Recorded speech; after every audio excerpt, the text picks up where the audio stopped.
Hello my boys, my name is Kevin and this is actually my first, let's call it gameplay, full match, commentary, live match, whatever you want to call it. I wouldn't call it a live match though. Yeah, despite the heavy requests of doing a matchmaking game or of doing like some things that Andazil does or Hatton Games does or partly also Wall does, I came up with like that is not my thing. So I'd rather use these gameplays that I have of like a full match to bring some insight in what is happening around the scene, what is happening with my work. Yeah, to start off with the episode, I actually want to talk about 4 topics, which is who am I, because many people actually do not know who the fuck is that Tweeday guy who is tagging up as NiP. Is he playing in NiP?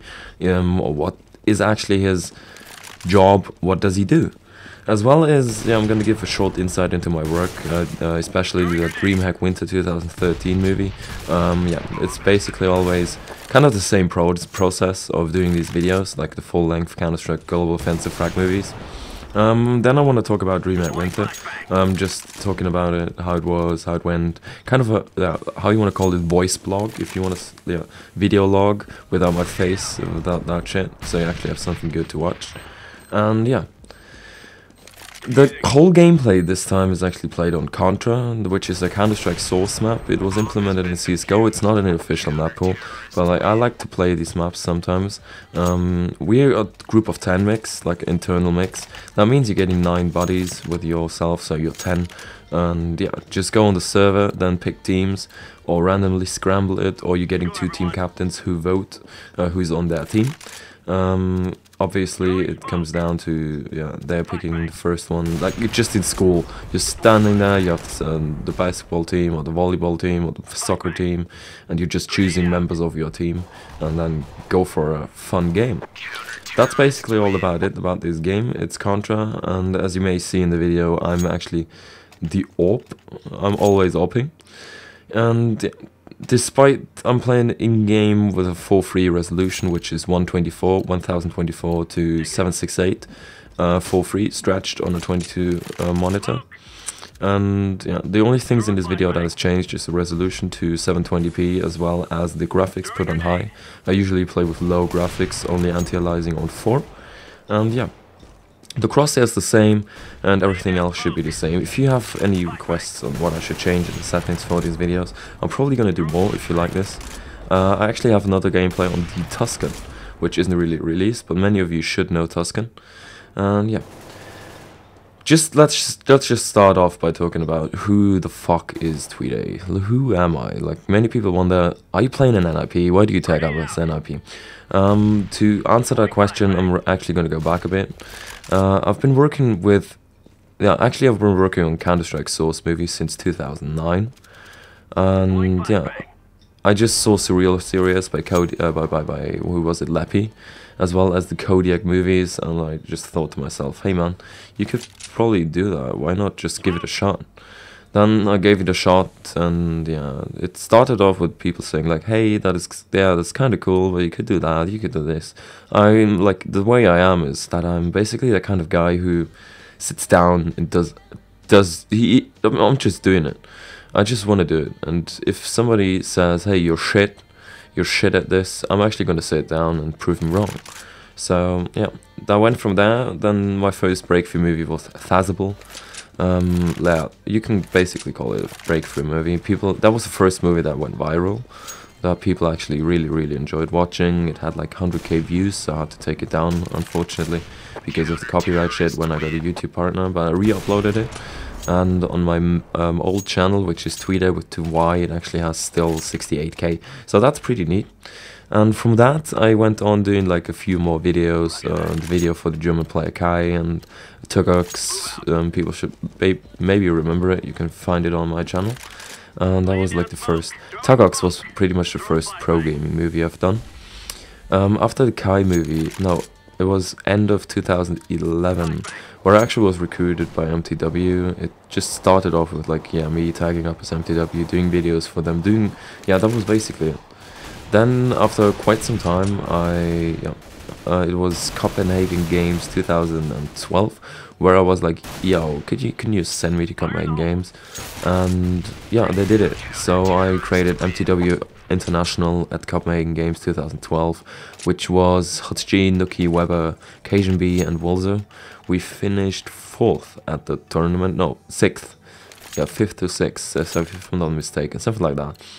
It was a good run until we faced Mousesports, and yeah. After MTW Inter Copenhagen Games 2012, I've done a few more videos, EPS Finals videos, and that kind of stuff. And yeah, it led to me being hired as a video editor for MTW on a low-wage salary. And then MTW went down. I was actually informed about that a few months earlier than everybody else. So I had the chance to take a job at an agency to do videos. I've been working with Rocket, with Nvidia, with Wargaming, with 1D, with some pretty high standard companies and memorable companies that people may know. In the agency, my biggest project was probably Pimp My PC. That was some kind of Pimp My Ride thing for the PC with Nvidia. And after that, yeah, I've quit the job due to some issues that I do not want to discuss publicly. So after I quit the job, I actually got in contact with GetRight through Hutch-G. Back in the days when C-Scope was announced, the beta started, and there was a channel called Bison. Bison was the channel where all the pro players actually mixed in the C-Scope beta. So Hutch-G was ripping faces there. He got recognized pretty fastly and got to know GetRight. Since GetRight had so many Facebook likes, I was like, hey man, can you like just share my movie? That would be awesome. That could get me a few more views. And yeah, GetRight was so kind to, like, yeah, he just did it. He just shared my movie, and from that on we got in contact. We talked a bit, we talked a while, and I was like, hey man, does NiP not need a movie maker? By that time I was actually still contracted to the agency, so I got FGW in it. You may know the brilliant movie that was DreamHack Valencia, like NiP DreamHack Valencia 2012. And yeah, since FGW had other commitments around about May or April, when Copenhagen Games 2013 happened, I joined in to the NiP ranks. That was my first project. You may know the Copenhagen Games 2013 movie. And after that, I got hired. Yeah. That is basically the story how I came in NiP. It was all a warm welcome. Copenhagen Games 2013 was awesome. And after DreamHack Summer 2013, I feel home now in NiP. Every time I come there, it's just all the nice people. The management is super awesome. It helps you day in, day out. Pretty much every guy in there, or every person that is associated with NiP is capable and is competent. So I actually really like to work there. You just if you need something, they're there. If you need some advice, they know how to, because they're just experienced. They know everything. Yeah, I really appreciated that I'm having the opportunity. So what is my job at NiP? My job at NiP is doing the householding of the video stuff, of the media stuff. So basically everything that goes in terms of videos of NiP goes through me. For instance, I'm gonna do an interview, like gonna cut it for Nuke Talk for League of Legends team. I've done the League of Legends trailer. I'm doing like partner videos behind the scenes that you do not see. Like for instance some marketing, some presentation stuff, and all these kind of things. And obviously I'm running the whole NiP Gaming official channel.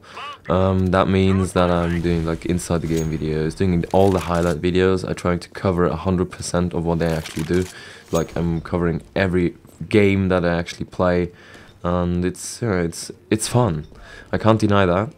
And working with such a group of brilliant players is also like, you pretty much never get disappointed.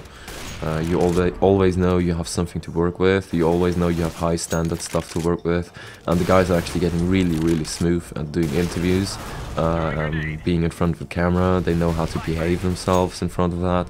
So you always have brilliant and top-notch footage and content. Not to speak of the names and of the calibers of players. I mean, GetRight, Forest, Xist, Freiburg, Fifth Iron, all of them are just amazing in game. So yeah. I'm not playing for NiP. I will never play for NiP. I will never play for any other team probably. The only thing I'm probably going to do is attend a few LANs in Germany. Just some small local LANs maybe. but that also just for fun. I've realized that I can't play on that top level because of the focus needed and because of all these things needed. I mean, people think pro gaming is easy money. Like, people think it's just like the dream to live, but it's actually hard work. It's really, really hard work, and it requires a lot of dedication, a lot of insight, a lot of hours in CSGO, a lot of hours on the server alone. I'm trying out flashbang, trying out smokes. It's just so much behind it that I in the end thought, freaking out, that is, I can't do that. I'm that guy that when he gets under pressure, or like at least probably it comes with experience that you can work with pressure, but every time I played an official match back in Counter-Strike Source, I felt the pressure and I couldn't perform at the top level, so I quickly knew, hey man, you just can't be a pro player. That is not your destiny, so to say. So yeah, I enjoyed videos, people enjoyed them, and that's basically why I'm here. Because people enjoy my videos. It's pretty much all about you. If people wouldn't enjoy my videos, if the feedback wouldn't be positive mostly, I'd probably be gone already.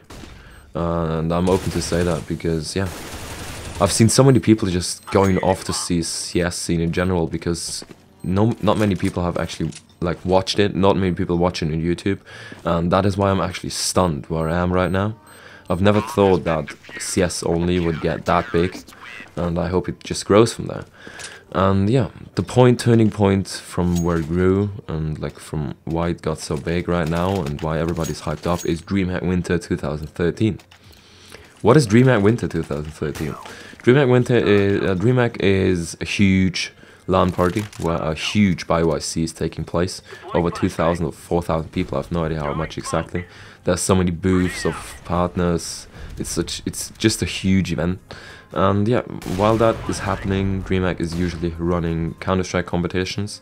This time, Valve stepped in and delivered the prize pool of $250,000 for all the teams attending, which is awesome as well. So every team that got into the main tournament actually got a share of the prize pool. And yeah, so DreamHack Winter, what was it? It was awesome, I can't deny that.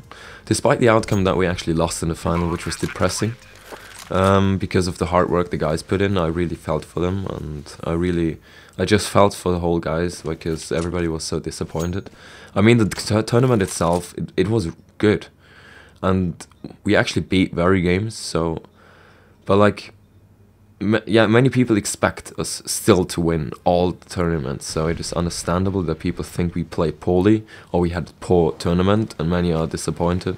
And yeah, I think the guys are gonna work on that, and they're gonna just show that they still are the #1 team soon. Yeah. DreamHack Winter, what I kind of talk about as well. A few things, I met so many nice people. I've met so many people of you, so many fans, followers that actually came by, said hi, talked to me a bit, and I was really stunned by the amount of pictures of like people wanted with me, and by the amount of autographs and all this kind of stuff. I really loved it. Like, that is the kind of thing where you just stand there like, hey, these guys really admire you. So yeah, just keep going, man. It can only get better from that on. Yeah. The tournament itself, it ran smoothly, except some DDoS attacks.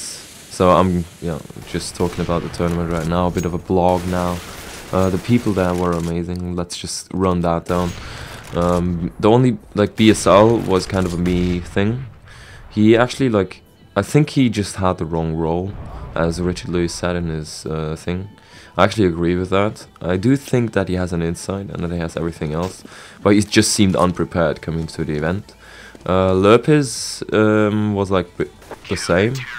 I actually really enjoy his insight. He has a great knowledge. His English for a foreign guy is really awesome, and when he just keeps going, I really like to like listen to him. The only thing that is missing is just his energetic, but that's why he's not here. So I think he's done a good job, to be honest. Tosspot just blew me off. That was actually the guy I went to and was like, yo man, I'm your fanboy. I can't do anything about it. Like, after Vitriolica 2009, like the Tex 09 thing with Red Eye and him, I just so badly wanted him in a movie of mine with the cast. And yeah, it turned out it was finally happening, so I was really happy. I would have obviously loved to see the Red Eye Tosspot combo again, but yeah, dreams can never come true, I guess, or like barely come true. sorry, dreams can actually come true, but only if you work hard for them.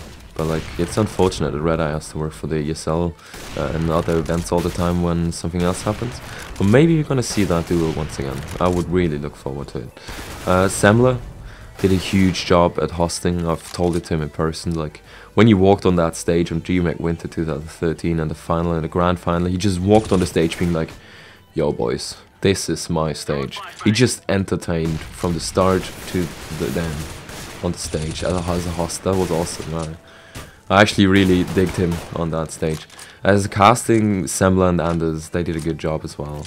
I've watched the VODs. I really digged some parts, and you can only see that that it pays off, that they're streaming constantly and that they have fun casting. You can really see that they enjoy it, and that's why it makes it a great cast to actually put in a movie. So I love it. Then so Scoot surprised me. Like, I've heard so many things of him, and he just stood up there and that guy came in and was like, "I'm gonna do Counter-Strike and Honor," and it was awesome. Thorin, despite people saying he talks too much, I've noticed that in the Prague event when I was with him in a hotel room. I was just like, I can't listen to that guy day in, day out, day in, day out, day in, day out, because every time something happens, every time something gets brought up by the other players or by the other casters or by the hosts, he's just that guy who grabs something from from his experience, from whatever, and brings it on the table. Like, he always finds a sick ass context where you learn and where you're interested, and he always gets you glued to his voice, to his talking. He always and I really admire that. So all in summed up, there were some flaws, but I think it ran really well, and everybody did a good job there. For the players, the teams I was actually disappointed in were Na'Vi. I didn't think they'd get stumped that bad. I actually thought they have prepared really well and get into the tournament and get out of the group stage, because they've shown so many good results lately, also at EMS. Yeah. Berry Games, obviously, that was the tough part, and I can only say that when Complexity surprised me a hell lot of things. I didn't think they'd make it that far. I knew that they'd come prepared, but I didn't think they'd come to the semi-finals. LGB surprised me as well. The only kind of a me thing is like Universal Soldiers. I actually thought they'd gonna make it against Recursive, but I'm happy for Kenny S doing it, because he's the little buddy.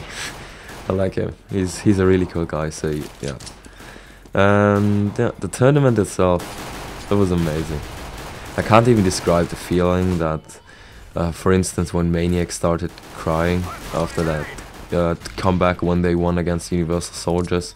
That is why I love Counter-Strike. That is why I'm here. You just stand there, and the emotions, the tournament, the competition, and yeah. It's not about, no one really cares about the money in that situation. They're just like, I'm gonna go in there and I'm gonna win it. In it to win it, and that's the spirit I love. When somebody's just like, yo, I'm just gonna do it. I'm just gonna win it. And yeah, DreamHack was just, in that part, it just felt like, I'm gonna quote Thorin on there, I think it was Thorin, when he said, like, look at DreamHack groups. This is what Counter-Strike is right now. Every freaking group has a viable competition. And with the BioSC qualifier with Zapso and Reason, that was an unexpected turnout for the BioSC. Reason actually showed that they can do stuff, that they can do the damage, which was actually surprising as well. And not to mention that kind of a surprise package that was Fnatic. Like, I think nobody expected Fnatic to go that far. It was just like in DreamHack Summer 2013, like where the old rival was with Epsilon, but like, it's just, I think it's DreamHack. I think it's DreamHack. And for myself, Karan and Pronax played a huge role. I think that these two guys really got the heads of the whole team together to go that far. And yeah, there's nothing more to say about the DreamHack itself. So yeah, and whatever is coming up with my work, I need some topics for the next commentary, guys. If you actually enjoy this, you can just pull some topics and questions where I can talk about, because yeah, that was like the 17 minutes mark or the 18 minutes mark, and I'm pretty much done with the DreamHack thing. Oh yeah, the house. I can actually talk about the house. I went into the house and all the players, like, you come in, and then all the players sit there in front, like on these desks playing. Then you have a huge living room area where you have like 5, 6, 7, 8 chairs where you can just sit down, relax, talk with everybody. Then you have a huge kitchen table, the kitchen, the sauna, the whirlpool. The house is just great for all the players. You can sit down and you can have a good time. You can sit down, you can practice, you can sit down, you can work. It's just a great environment for esports players, working people in esports in general.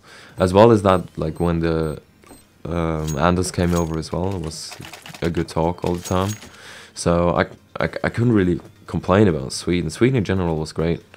And obviously, yeah, I'm gonna talk about the DreamHack Winter 2013 Dream movie, because many people actually wonder what is put in there. So that's a huge difference in my work between full-length movies and between the proper projects or edits, and whereas highlights.